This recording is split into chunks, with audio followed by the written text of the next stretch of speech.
It was, of course, COVID-19 or coronavirus, and it spread around the globe with astonishing speed. The number of new cases is literally growing by the hour. As we go to air, there are 93,000 confirmed cases and more than 3,000 deaths across 78 countries. Here in Australia, there have been 45 cases so far, and that number will rise. There are fears about how our health system might cope, and that depends on how well the spread is contained. The world of 2020 is so interconnected from trade to travel that the implications of this virus, from the smallest village to the most powerful country, could be immense. Tonight, we'll talk to experts around the world. Jason Om starts our coverage.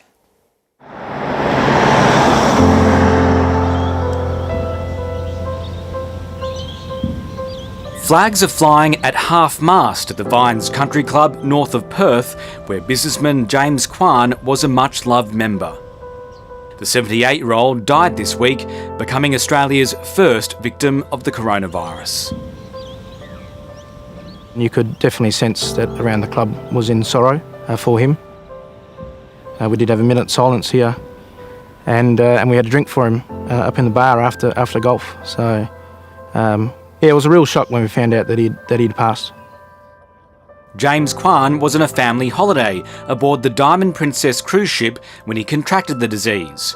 His 79-year-old wife Teresa tested positive too, and both were transferred to Darwin for quarantine and then to Perth. Their son Edwin also has the disease and remains in a Japanese hospital. Prior to James contracting the coronavirus, they were having a great time. They were exploring caves and no obviously signs whatsoever of what was to come. For the Kwan family, travel was both business and pleasure. Born in Malaysia, James built a tourism company in Western Australia. Very, very astute businessman, but a very wry, sort of dry sense of humour, and that's probably what I'm going to miss the most about James. But after the business shut down last year, the Kwan family decided to take a break. We're just fingers crossed for Teresa now that she gets well and gets out of hospital.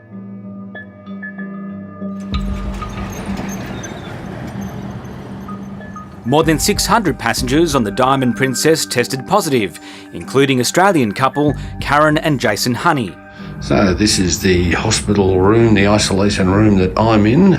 Karen's in the room next door and we have basically no contact. So that is our prison cell. Karen's now into, I think, day 26 or something of the virus, or 24. And I've been in hospital now for about 9 days, 10 days, something like that. So, and I've had a gut full of it too. Karen's illness began with a few aches, progressing to coughing and a high fever. But curiously, Jason has no symptoms despite testing positive. I've had no fevers, no coughs, no nasal problems, no aches, no pains, nothing. So you're feeling fine? Yeah, I'm fine. I have not had a single symptom of any sort. Nearly 200 Australians were evacuated from the Diamond Princess, but those who tested positive had to stay behind. One of the things that is really frustrating is we feel like the forgotten Australians. Our government just left us here stranded.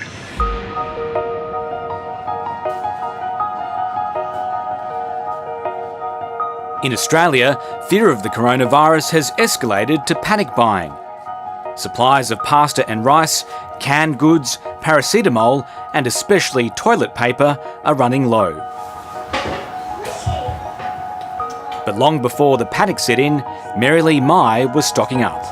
So you started buying in January. Yeah. What was your first thought when you heard about the coronavirus outbreak? I just thought I'm going to get it for sure. All right. Yes. Thank you. Oh my gosh, you're too fast. It's maybe $200 to $300 a shop. And what's down here? Down here, there are masks, nappies, toilet paper. And you've got some medicine here as well? In an event of a crazy pandemic, pain relief will be at a low. I'm asthmatic, so I just got 2 more puffers. Come this way, I'll show you. Mary Lee's confident her family of 5 has enough if they suddenly need to isolate themselves for 14 days. I've also got some seeds, just in case there's an interruption to the fresh food supply chain. As soon as Scott Morrison used that word, use the word pandemic, people are going to go crazy. I think people are just preparing for the worst case scenario, so yeah. And I also bought these extra bottles of bleach. And they're prepared for a new routine of no handshaking, no hugs and no kisses. Already he's not kissing the kids on the lips or anything like that, but give it a few weeks, I have a feeling it could be the norm. When a new virus is introduced into the human population, there's a risk that disinformation can take hold, and that's not only unhelpful, but potentially dangerous. The ABC's Dr Norman Swan explains. In most parts of Australia, we live cheek by jowl. And when something hits that could spread quickly through the community, fear dominates. What's fiction and what's reality? SARS-CoV-2, the virus that causes COVID-19, is new to humans, almost certainly having spread directly or indirectly from bats. Most new infections originate in animals. Some, like avian flu, don't spread easily, while others like SARS, swine flu and this new coronavirus do. There's a lot we still don't know about this coronavirus, including being sure about how it spreads. We know that it is probably spread by both the droplet and the airborne route, which is respiratory transmission. It is also spread by contact, most likely, which means if someone coughs or sneezes on a surface and you put your hand on that surface and then touch your face, you can get infected. It's hard to get by without touching anything, so people are wondering what's better, an alcohol-based hand sanitizer or soap? Well, hand washing with soap is probably best because it removes the fat layer on your skin which holds the virus. But hand sanitizer is a very good runner-up. Masks are pointless. Your chances of walking past a person with the illness or being on the same train or bus as them are not much higher than winning the lottery. So by wearing masks, you're unnecessarily using a resource that's needed for health workers who'll be directly exposed to infected patients, and needed for people with the illness to cut the chances of them spreading it.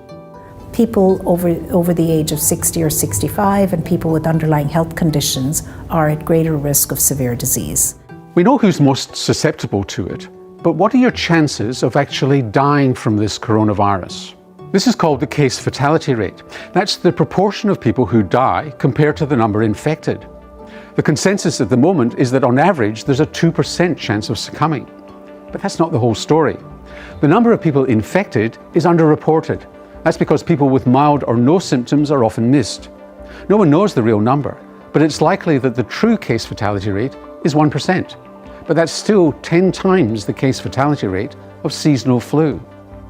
But your individual risk actually depends on your age and health. If you're young and healthy, it's almost zero.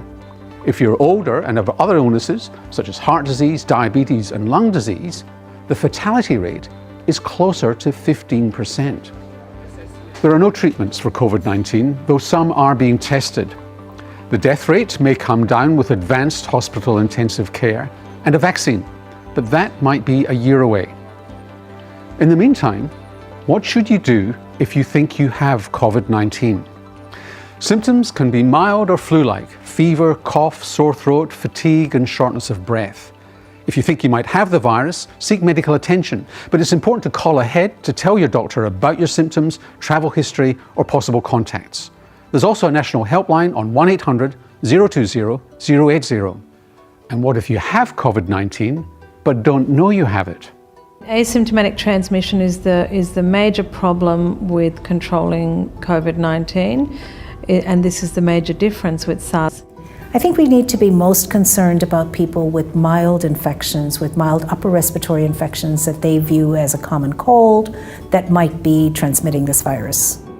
Until this week, the only cases in Australia were from people who'd caught the virus overseas, then flown here. Now we have cases of person-to-person transmission in the community. So is that a game changer? The fact that we've had person-to-person transmission is concerning, but it's not the main concern. The main concern is unexplained transmission. When we see a case pop up suddenly in the middle of the community who really has no risk factors and we have no idea how they got it, that's what we're worried about. Knowing all this, are we panicking and overreacting? Or are the measures being taken around the world essential? I think this is a very significant public health threat. We haven't seen anything like this before for coronavirus. And so it is worth sitting up and taking notice and taking the public health measures that have been taken. The Johns Hopkins Centre for Health Security in the United States is one of the world's leading authorities on pandemics and emerging infectious diseases. One of its senior scholars, Dr Amesh Adalja, joined me earlier from Pittsburgh.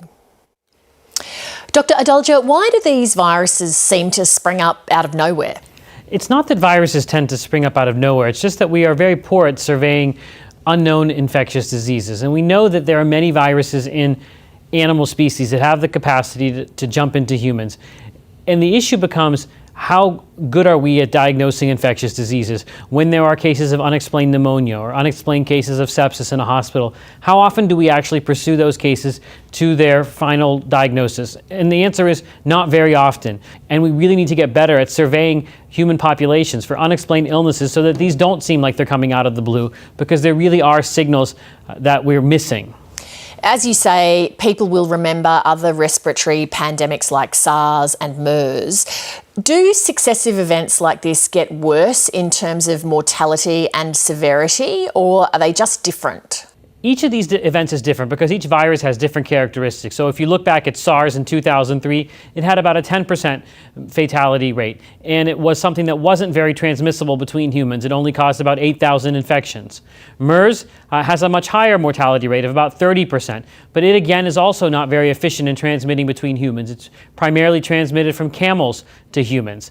And this virus seems to be different in the sense that it's not nearly as fatal as either SARS nor MERS, but it is something that transmits more like what we call our community-acquired coronaviruses that cause about a quarter of the cases of the common cold. And that's why we're seeing this virus really take off, because it has that capacity to spread very well. And just because it can spread so well, that's really going to make it a burden on populations, because if it infects a large population, a large proportion of the population, even a very low mortality rate can be substantial because of the number of people that are infected. Is it possible that some people will just have cold-like symptoms and never even realise that they've had coronavirus? It's definitely true that the majority of cases are going to be very mild, and many will be indistinguishable from the common cold, which makes it much harder to actually diagnose these cases without diagnostic tests, because the symptoms are so nonspecific. Fevers, cough, sore throat, runny nose, sneezing. Those are the symptoms of the common cold, and that makes sense because coronaviruses are a major cause of the common cold, and this one can cause common cold-like symptoms in a large majority of patients, and only a very small minority get severe symptoms such as pneumonia. Does a country like Australia have much natural protection because of its geography? There's often something said that island nations tend to be much more insular when it comes to infectious disease threats, that they're able to fend them off and protect themselves more. But I don't think that's the case with an island like Australia, because that is a very cosmopolitan nation that has individuals from all over the world. And we know that this virus had been spreading since at least November in China. So that was a long head start that this virus had to spread all over the world. So I don't think that Australia will be spared from this infectious disease, just like any other country in the world. And how far away is a vaccine for coronavirus? Vaccine development is measured in years often, and sometimes even decades. I do think that we're moving rapidly with this vaccine, and we hopefully will have enough vaccine, if everything goes perfectly, in about 12 to 18 months to vaccinate those at-risk populations in the world. Dr Amesh Adalja, thank you very much for your time. Thanks for having me. Any medical outbreak puts all sorts of demands on Australia's health system as well as other government services. Authorities have to consider everything, including how schools, public transport and emergency services should prepare. Chief Political Correspondent Laura Tingle takes a look at how they make decisions.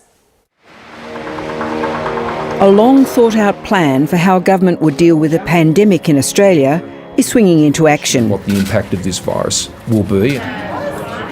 And it's the people in this national incident room who are calling the shots. No one believes that number. The first weapon in their armoury is a powerful new law.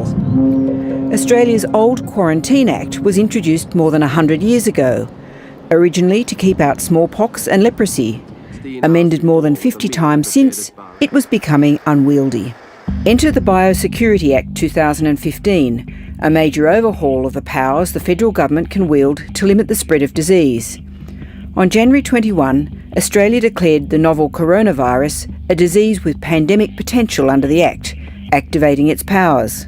The Act allows for lockdowns of large areas, like the control zone in place for the detention centre on Christmas Island. Control orders can also be used to force individuals to comply with medical instructions. Police can use force to put people in detention if necessary, but so far authorities say no compulsory orders have been needed. My priority is to keep Australians safe.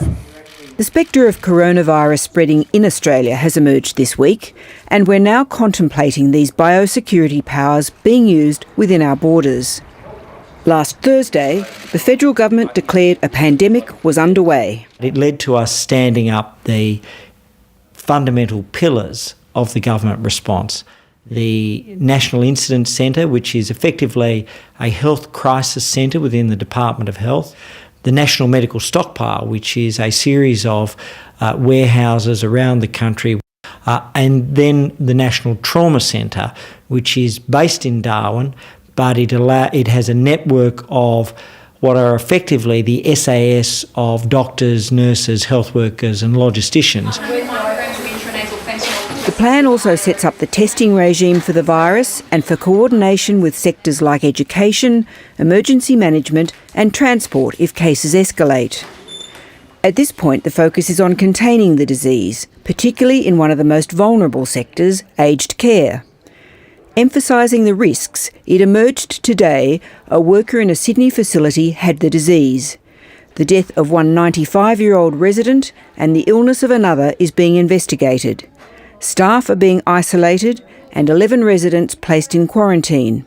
We have to look at the staffing because aged care staffing, that we may need a surge workforce. We may need to provide some additional nurses that can come into a facility which has an outbreak to help those staff manage the complexities of isolation and infection control. So if you have a relative or an elderly relative in a nursing home or aged care facility and somebody is diagnosed with this disease in the facility, are you actually going to be able to visit? If there were an outbreak in a particular community, yet there wasn't anything in the facility, we might want to protect the facility by stopping people coming in.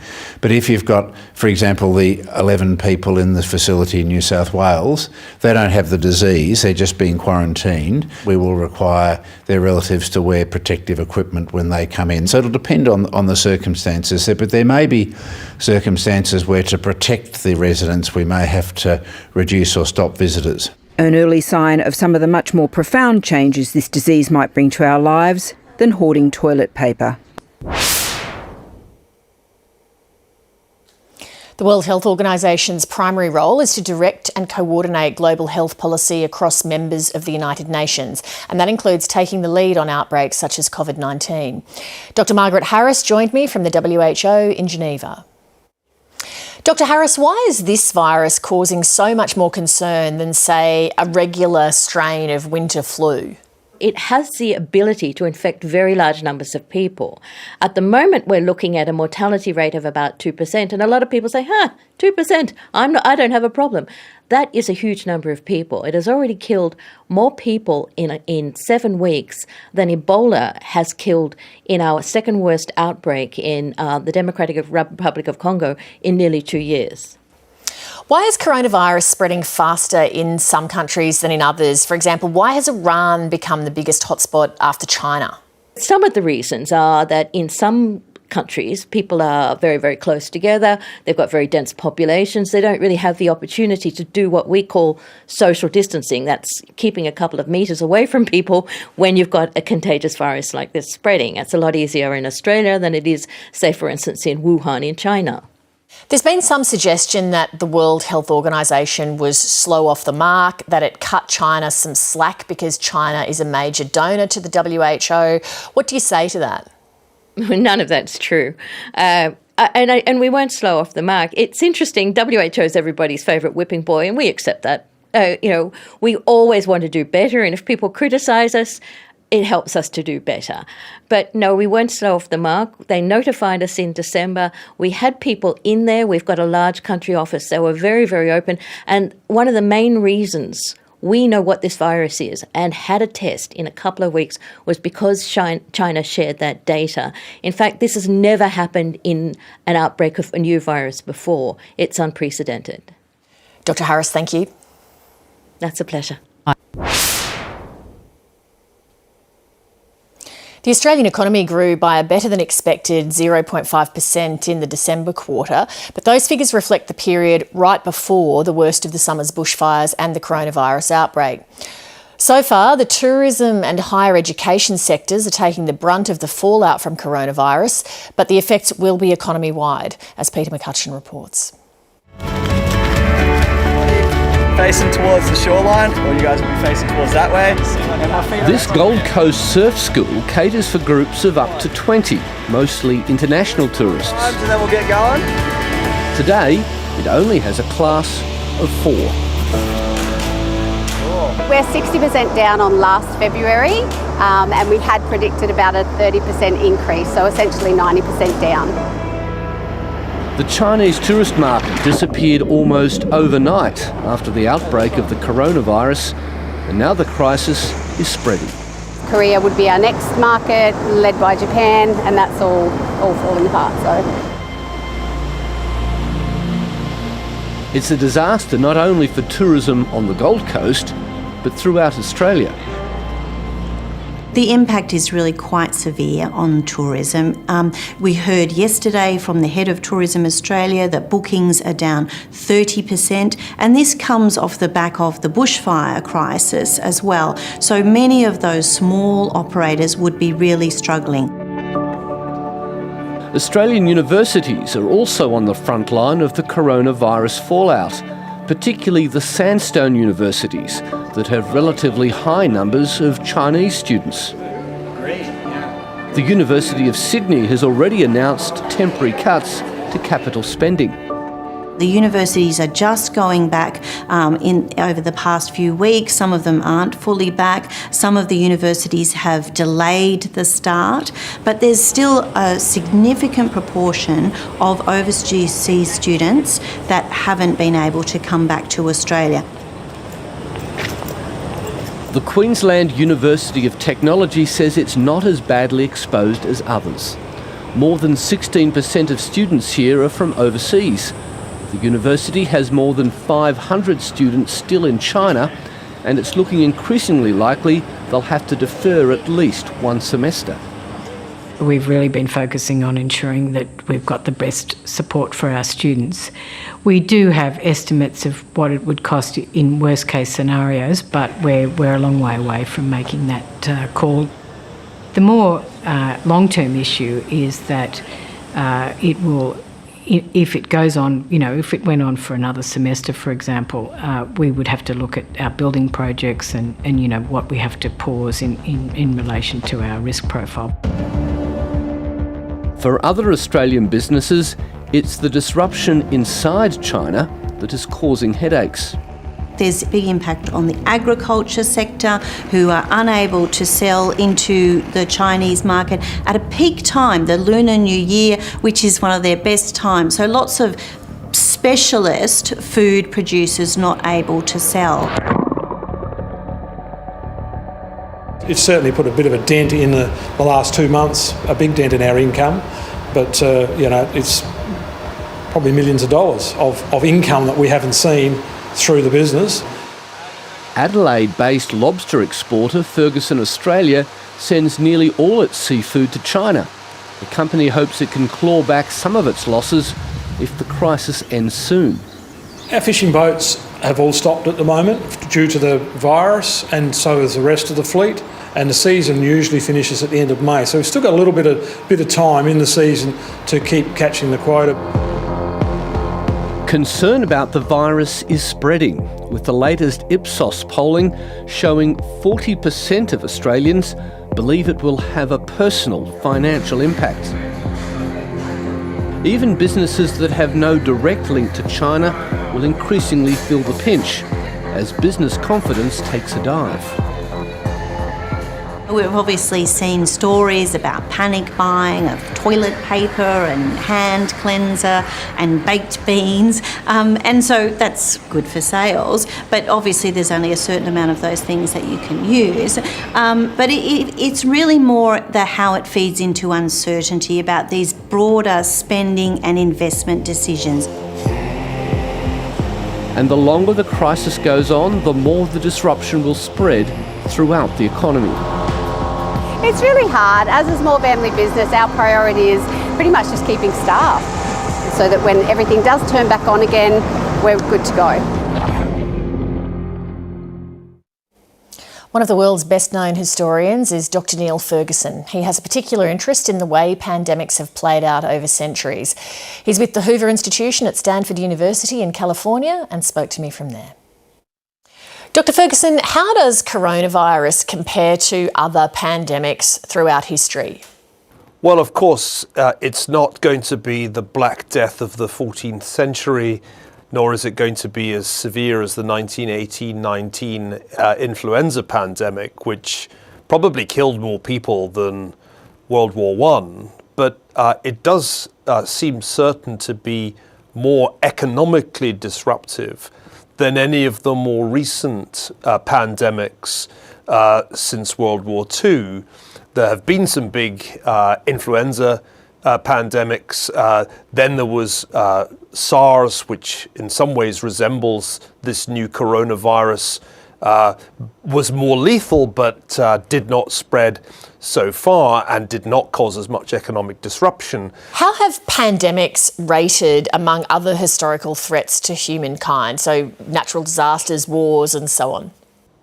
Well, I think what happened in 1918-19 illustrates how enormously dangerous a mutant virus can be to humanity, because if you think about the numbers who were affected, and that runs to the tens of millions on any estimate of killed, then this is in some ways the biggest danger that we face as a species, aside perhaps from nuclear war, because it can happen so swiftly. Now, medical science has made great advances in the past century, so we're better equipped than the people of 1918-19. On the other hand, the world has got much more interconnected and travel times have been drastically reduced. So in that sense, I think we are very vulnerable. How do pandemics eventually end? In some cases, things are localized simply because they're so lethal that they can't spread very far, and in that sense they're relatively easy to contain. If something only kills a relatively small proportion of the people affected, but is very contagious, as seems to be the case with the new coronavirus, then what happens is that it spreads very widely. A substantial proportion of people end up getting it, and the epidemiologists that I talk to, and remember, I'm a historian, not an epidemiologist, they tell me that you could expect something like this, a bit like influenza, to become, as it were, part of our ecosystem. But given what we know about it so far, then the likely way in which this ends is A, we arrive at medical remedies, vaccinations and treatments, and B, then the majority of people who encounter it survive it, and we gradually build up what's sometimes referred to as herd resistance or herd immunity. And that seems like the most likely scenario in this case. Niall Ferguson, thank you very much. My pleasure.